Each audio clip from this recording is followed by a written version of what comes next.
Okay. Uh, a few things that are catching my attention about Donkey Kong Country. Donkey Kong Country. Uh, it has this thing where the first boss is a rodent, and the last boss is King K. Rool. Now, I seem to remember when I was studying Donkey Kong Country 2 and 3 that the first level for all three Donkey Kong Country games has a rodent as the first enemy that you ever encounter. So in each game, you encounter a rodent as the first creature that you encounter, let's say. And so that to me is interesting because it makes the appearance of a rodent as the first boss very interesting. First of all, it's the first boss of Donkey Kong Country, but it's also the first boss of the series, you could say. So it's the very first boss of the entire trilogy. So that I find interesting, and also the fact that then it is placed in a sort of symmetry, I think, to King K. Rool. Right? In that one is first, the other is last. What makes me see them as being mirror images of each other? Right? Why should I think that? Like, I think what I think that for is because the second boss and then the penultimate boss are birds, Master Neki and then Master Neki Senior. So we have two birds, two identical birds, in two positions that create a sort of mirror with one another. And then the rodent and King K. Rool in this sort of relationship. And of course, the other thing that makes me think there is some sort of symbolism going on here is that King K. Rool is a big animal. The rodent is a small animal. Right? In fact, like rats, mice tend to be images of small things, small animals. For example, like in the movie Dumbo, the Disney movie, I think the whole idea is that it is magical to imagine that a mouse and an elephant would become friends because a mouse is a very, very tiny animal and an elephant is a very, very big animal. So I think there is something in this union of the big animal and the small animal, right? This sort of union between them that makes it somehow special. And so I think that that's interesting. I wonder whether something like that is happening here. At the same time, like, this has also reminded me that in Diddy Kong Racing, so another Rareware game, the rodent character, the mouse character, the tiny, tiny character, is the character who receives communication from the elephant, precisely, from Taj.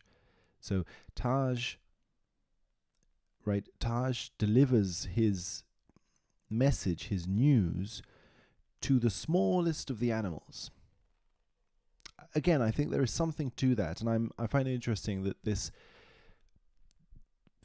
is present in two different Rareware games, more or less from that era. Related to this is also this issue, which doesn't come up till later in Donkey Kong 64, I would say, that King K. Rool represents a big animal. King K. Rool in Donkey Kong 64 is Crocodile Island. Crocodile Isle is an effigy of King K. Rool. In Donkey Kong Country 2, this is not as evident. The island is decorated with faces of crocodiles. You know, there is crocodile imagery, but it's not a unified body with arms and a head on top and stuff like that. In Donkey Kong 64, it literally becomes like a body. The island is a whole body. In the same way that Donkey Kong Island is a head, a personified. It's this sort of personified head island thing going on. So anyway, so Crocodile Isle is bigger. It's not just a head; it's a whole body. It's this enormous thing, right? That towers over everyone, and then of course, King K. Rool at the end is sort of perceived to be this huge being. When Tiny Kong battles him, there is this expansion in the volume of King K. Rool. He becomes a giant, you know. So there are two instances in this game where suddenly he becomes a giant, almost seeming as if that's what he was destined to become. Like that's what he represented from the first place, kind of, is the vibe I get from this. Like there was something about King K. Rool that represented bigness from the very beginning, but it wasn't like fully manifested until Donkey Kong 64. Maybe because of technical difficulties, or maybe for, you know, random stylistic choices and fate of different kinds. But from the very first game, you might imply that his juxtaposition with Naughty, with the rodent, is a juxtaposition that, again, suggests that he is big in the way that Dumbo is big in comparison with the rodent. Okay, so that could be happening. But then there's this other thing that happens, which I also looked at in the other videos, is that in the same way that every one of the levels in the Donkey Kong Country games begins with a rodent enemy, the equivalent of Naughty, basically, you also get this presence of the big, brawny crocodile character, who is basically the same enemy in all three games, but with different names and different like attires.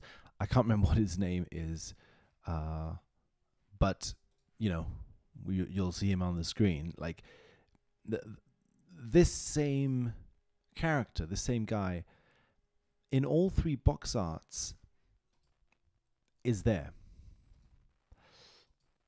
And I find that interesting because it seems like he's the only character that appears in every single one of the box arts, right? Because not even the Kongs are the same. In Donkey Kong Country 3, there is no Donkey Kong and Diddy Kong, you know? There is not a single character that appears in all three box arts except for this guy. And this guy is a big, muscly crocodile, you know, Kremling. So amongst the Kremling enemies, I think he represents probably, you know, a big, muscly Kremling. What I mean is that he is a Kremling whose body, i.e. his muscles, his muscle mass, is like heavily signaled.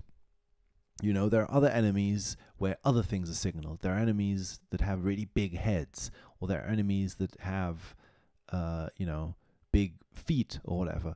But this is an enemy where his entire body, and the fact that his body is muscular, is part of the point of him as an enemy, right? The point also being that the Kongs can't directly jump on him to defeat him, sort of implying that his body is too strong or too big. So anyway, obviously, like the vibe I'm getting for the sense I'm getting from this is that he is a Kremling that represents a big, strong body, which is what King K. Rool might represent by the time we get to Donkey Kong 64. An enormous body, a strong body, a body so strong that it is a rock, an island, a stronghold, a body that is literally some sort of a stronghold, a castle, a prison of sorts. A body that is that strong might be what King K. Rool represents. And if King K. Rool is the king of the Kremlings, King K. Rool is almost like the archetype of Kremling, the prototype of Kremling, the something like that. It could be then that Kremlings as such partake of this idea or have something to do with a strong body. A body in this way.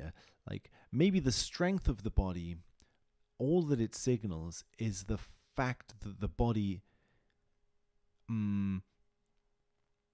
is resistant to forces from the outside, so that there is a strong boundary between the body and the outside of the body. That might be what strength or muscles means in this context. So it could be that something about that is being dealt here. Of course, it would be interesting to see what exactly are the Kongs fighting against when they fight the Kremlings. Like, if the Kremlings were to represent some sort of a hidden aspect of their psychology in a typical sort of fairy tale way, if the Kremlings were some aspect of the Kongs that they are shadow fighting through these games, and what are the Kremlings exactly to the Kongs? Are they the Kongs' sort of strong sense of boundaries, between themselves and the world? Because obviously, like, a silly example that comes to mind, and I'm not sure what I think of this, but the first thing that comes to mind as I'm talking about this is that, of course, the first game begins with a horde of bananas. It's called a horde, so it's not like a collection or anything like that. It has this aspect of hoarding to it. A hoard has been stolen, so one's private sort of possessions that belong to one's self have been taken away. The strong boundary between oneself, what belongs to oneself, and what belongs to the world, has been broken, and it has been broken by the Kremlings, who again might be these creatures who represent strong boundaries, strong differences between the self and the world, or something like that. At least I feel is what is being discussed in these games.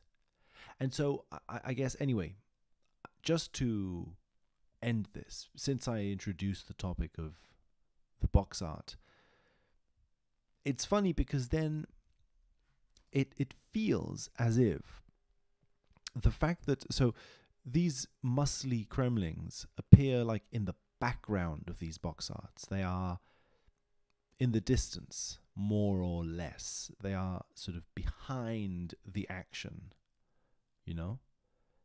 hidden in some sense. In the front, in the first box art, for example, the front, we get the rodent character, very clearly visible between Diddy and Donkey Kong, right? There is this rodent guy, almost like in the absolute center of the box art. So this rodent is not only the first enemy to appear on the stage, but is also the first enemy in the sense of the first visible enemy, the enemy that is on the central spotlight of the box art, whereas the muscly character is deep in the shadows, more or less, right? This happens, it doesn't happen in Donkey Kong Country 3, but it does happen on Donkey Kong Country 2, more or less, in that the rodent character is closer to the screen than the muscly Kremling character. Whatever, if you want to make something out of that. But I find it interesting that the rodent, again, if the rodent is weakness, not weakness as in, or meekness, the qualities of being small, not being very strong, not having a very strong body, right? It's almost as if those qualities are to the forefront or more easily visible in these games, whereas the qualities of a strong body are hidden, kind of spying on you from the background.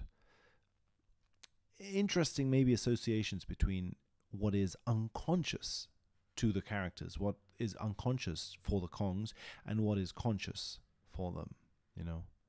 Maybe what is conscious for them, the first thing they see is a certain kind of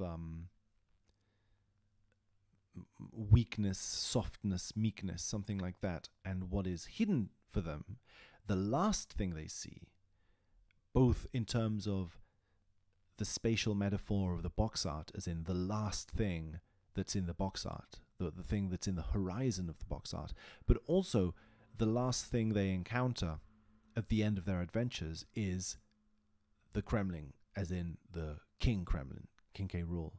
You first encounter the rat, you finally encounter the big, strong crocodile body. Right, and it might be interesting to note also that I think, obviously, it maybe not, but it would seem that crocodiles are like would be the kind of animals that would easily eat a monkey, like right? Yeah, okay, so I'm not sure if this is true, but it would seem like my intuitive guess is that in the popular imagination, a crocodile would be a hunter of monkeys. And that maybe in that sense, what the game is doing is it's placing the monkey as the victim of the crocodile. And that's why the crocodile is the baddie in the game, because the crocodile is the strong hunter animal, and you are playing as the weak hunted monkey, this hairy, furry creature, like the rodent would be in some sense, a hairy creature who is weaker than the strong-jawed crocodiles would be. So maybe there is also a theme of you're identifying with the prey and attacking the hunters of prey. And maybe that's part of the story of this game and what this game is doing. In some way. So yeah, okay, that's enough. But thanks for listening.